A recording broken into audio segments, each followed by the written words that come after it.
Don Yoakley. How far should they go when they do that? About 180. So.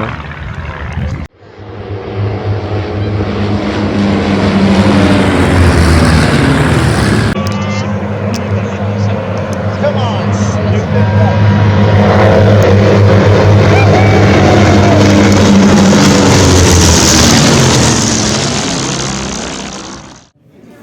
Okay, if you came to Yankee Stadium, you'd be in the house that Ruth built. Well, you're not in Yankee Stadium, you're at Dreamland. And this place, Dave Dollarhide built, okay? So we're standing where Dave Dollarhide's brain and sweat and guts put this together with the help, of course, of other people, but he's really the reason that this place is here. This is the chronicles of a scrawny old man. And I'll tell you the story about the scrawny, where is the scrawny old man, just so I know where it is in the back, okay. It was, no, he's okay. But just last week, I played golf with the scrawny old man. And I had never heard that phrase before from him or anybody else, but we were on the first tee, and Dave Page set it up, and here comes, I can. 3 or 4 inches away. Oh, okay. From the mat. But anyway, Dave gets up to hit his drive, and of course it didn't make the ladies' tees. So there's young ladies present, so I'm not going to say he was going to have to play what all of us know because he didn't get to the ladies' tees. But I noticed that his driver was bigger than he was. So he said when he picked up his tee, scrawny old man. And he picked up his tee. And I thought, geez, that's kind of odd. Well, it continued because he putted a little bit later, and he didn't have his panties pulled up all the way, so his putt was halfway to the hole, and he bends down to pick up his ball, and he just goes, scrawny old man. And I thought, geez, he must be a scrawny old man. But anyway, my question to everybody is, how do you measure the stature of a man? Whether he's scrawny or not.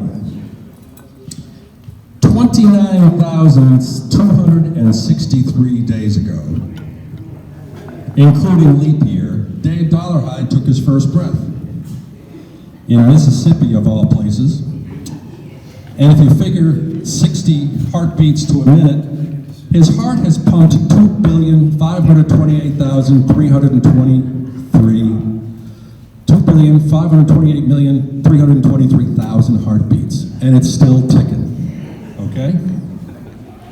He was born on March 12th at 5:45 a.m., and I'm told that he was no bigger than a wine bottle when he came out. Scrawny old man. What? What?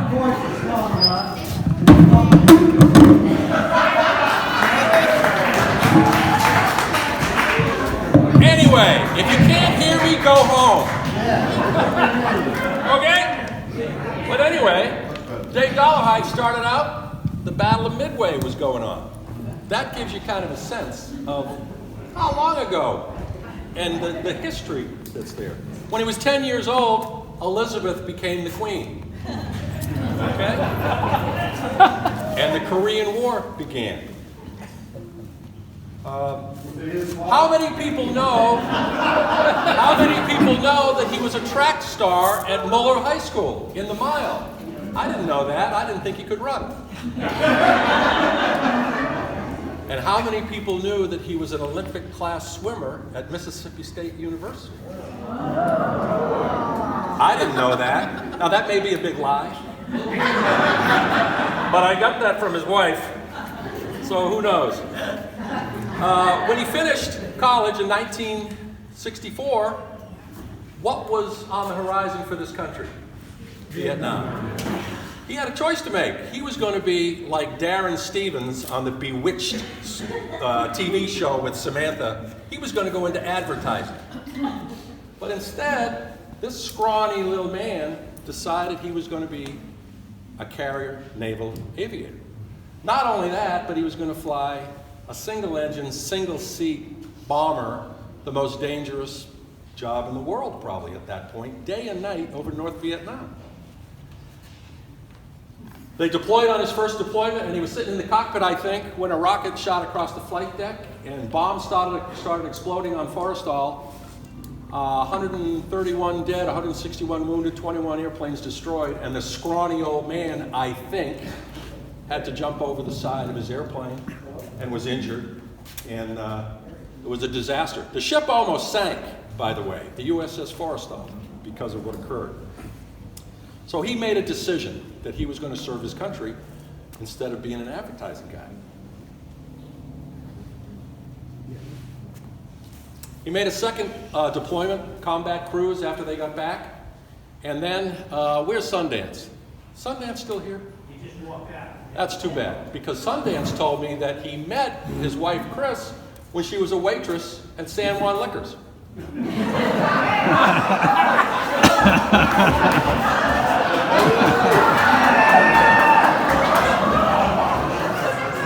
I did not know that because I frequented San Juan Liquors.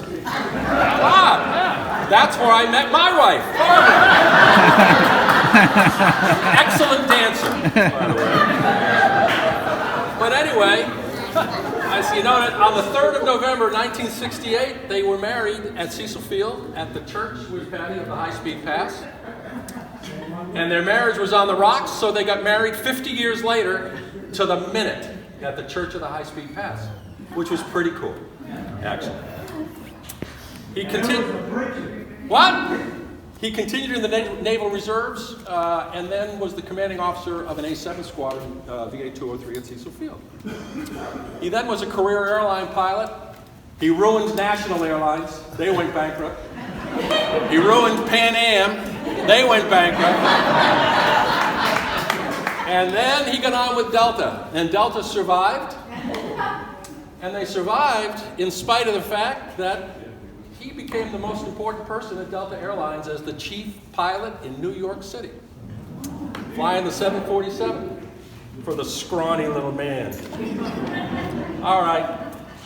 Let's see. He was, as I said, the cornerstone of this outfit. We've had about 15 pilots come through our group and kind of do what you saw out there. And he is the CEO. He won't admit it, but he's the guy that we all look up to.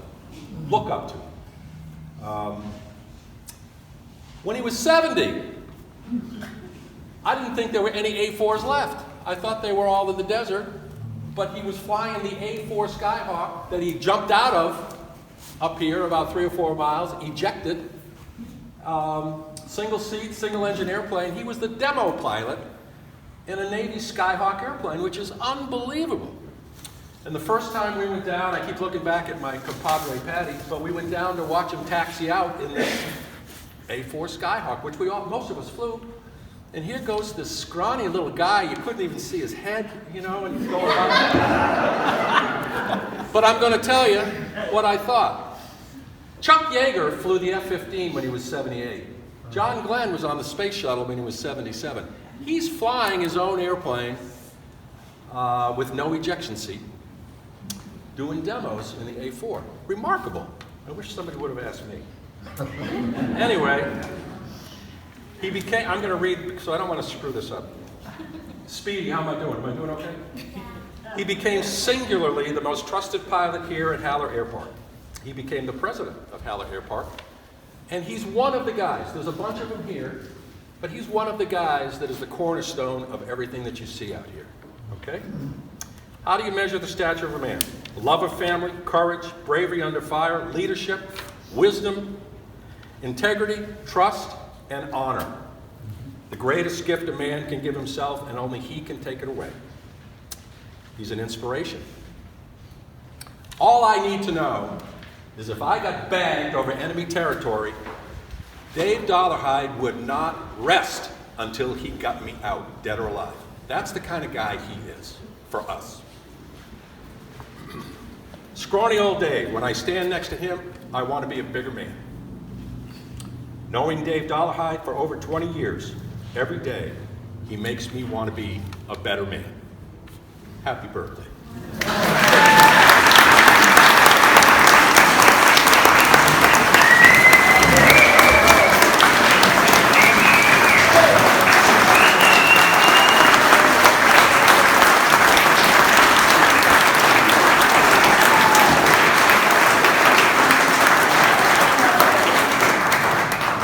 But we're not done yet.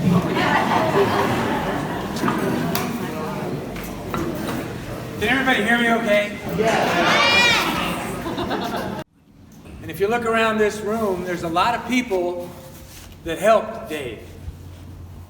Whether they were inspirations, they were friends, they were compadres. Everybody gets a lot of help, and so did Dave. So if you would, if you'll just charge your glass, I'm going to read a toast to Dave, and at the end there's a little toast, and it's a toast actually to not only Dave, but to all the people that helped Dave through 80 years. The title of my poem is, Everything Must Be Easy, because nothing gets hard if you're 80.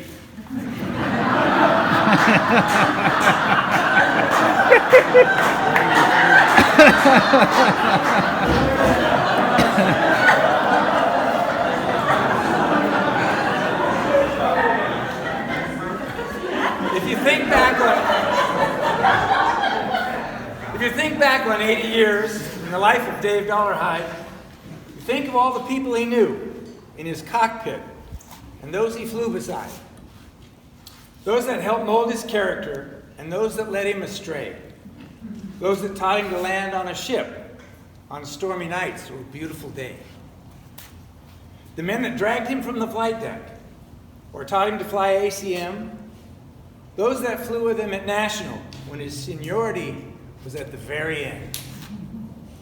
Think back on the boys that were AOCs with Hyde at Poopyville, and the students that fought him in F-11s and then lied about the kill. Or the pilots in VA-46 with their corny Klansman hats, and the pilots of VA-203 blasting across the Nevada desert flats. What about the Pan Am days and the pilots with balls of blue, compared to those with balls of orange who griped about the way they flew? That's for you, Dave. You'll understand that. Remember the Delta guys in Kennedy when Hyde was assistant pilot chief that complained about this Pan Am boy that gave the real Delta pilots grief. Remember those pilots in Atlanta that flew across the pond? They worked in the office with Dollarhide, with which he made a special bond. Think of the flyers at Dreamland and Haller Airpark fame and the RV world of pilots and builders with their experimental planes. And the guys of the Skyhawk Association that treated Hyde so well, they made him edit their magazine because none of them could spell. All of the folks had an influence on Dave throughout the years, some good, some bad, some indifferent, some just there to raise the gear. For every Briner, there's a pizza. For every calm guy, one is wild. For every Varengia, there's a Bobby Morgan. For every Maz, a Carter Fairchild. Dave knows. But of all the folks that touched Hyde's life and created the Dollarhide mold, they all have one huge thing in common. They're all so frickin' old. They all look like they've had enough. So weary have they grown. They all look like Walter Matthau or Grandpa Pettibone. The guys he used to dogfight with and carouse with on the beach now talk of diseases and ailments or their Pekingese on a leash. What happened to all those young guys that hooted with the owls? They used to throw rolls at dining inns. Now all they throw in is towels. They only talk of the old days when they were stallions in the yard. Now a crossword puzzle in their arteries is the only thing getting hard.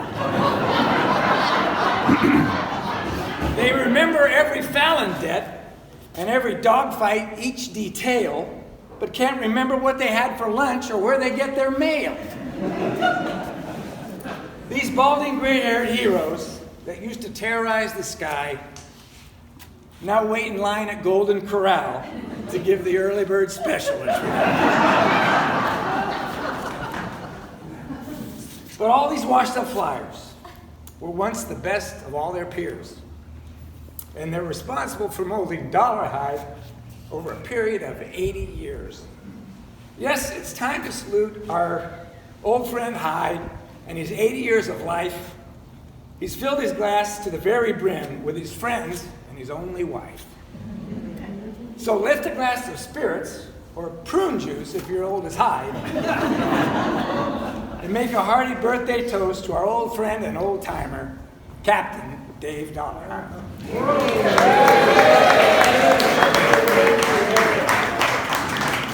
Well done.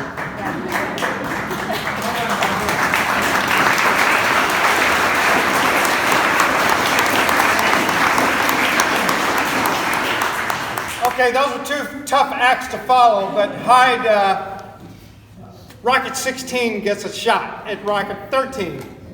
That's the Hyde. That's his number, and he's sticking to it. We're all here for one main reason. We all love the Hyde. That's a fact. And we know a lot of things about him. Dizzy and Bonzo have already testified to all that stuff, so I'm going to cut to the chase. There is no man in this hangar that loves to fight and turn an airplane like that guy back there. All that said, the aviation in this air park here now is a testimony to the commanding officer, and we love every bit of it. We love the hangar. We love Dreamland. Hyde, we love you, and we can't get enough of you. So if you guys would chant with me real quick, we're going to do a real short chant. It's going to go like this. We love Hyde, we can't get enough. We love Hyde, we can't get enough. We love Hyde, we can't get enough. We love Hyde, we can't get enough.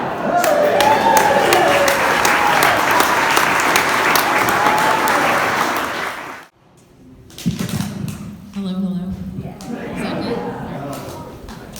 Welcome to the first annual AARP convention.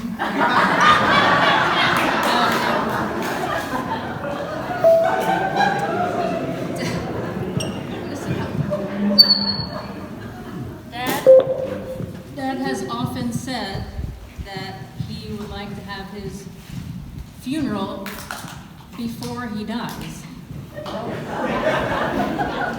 Because he doesn't want to miss out on what could potentially be a great party with his family and friends. So this seems seems like that. So I wrote your obituary.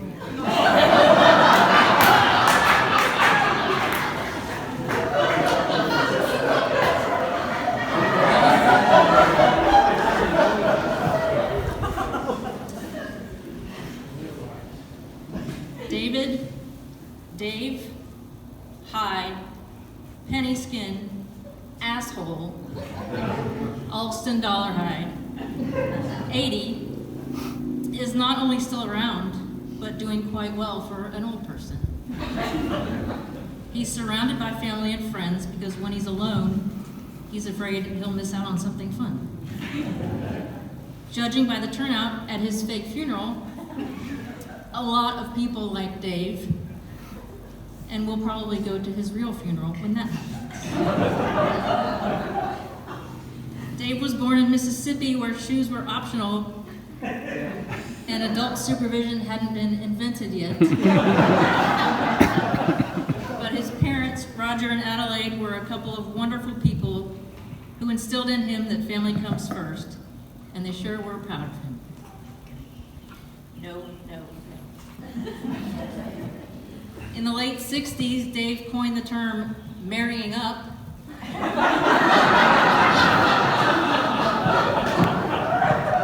When he met a beautiful girl named Christine and somehow persuaded her to spend the rest of her life with him. He has since loved her madly, even when she goes behind him and turns off the overhead light in the living room that he sees as practical, but she sees as garish and unnecessary.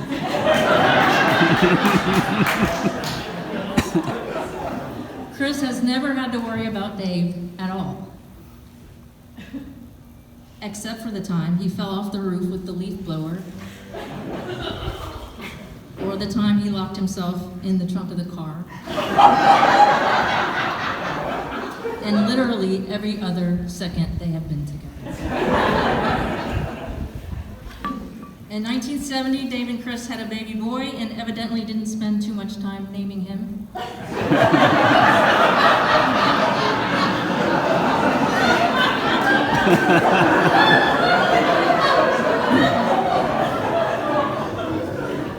And much to David Jr.'s dismay, Annie came along in 1975. Dave took his new buddies on lots of fun adventures that today would be considered child endangerment. He put us on his water skis, his motorcycle, the lawnmower, the back of the truck. He built a swing in the backyard with long ropes and a 2x4 for a seat. With David and a friend on the swing, Dave hauled off and swung them as hard as he could, only to see Annie toddle out in front of it. She was hit in the head, and it knocked her over, and she was okay, though she now goes to therapy every Monday. The point is, Dave makes life fun, always. He loves life, he loves to tinker and fix things and build things. He's curious, he adores Chris, and thankfully learned early on that there are better gifts to give your wife than a dustbuster. He's generous, he cherishes his friends, he fiercely loves his family, and his family fiercely loves him. We love you.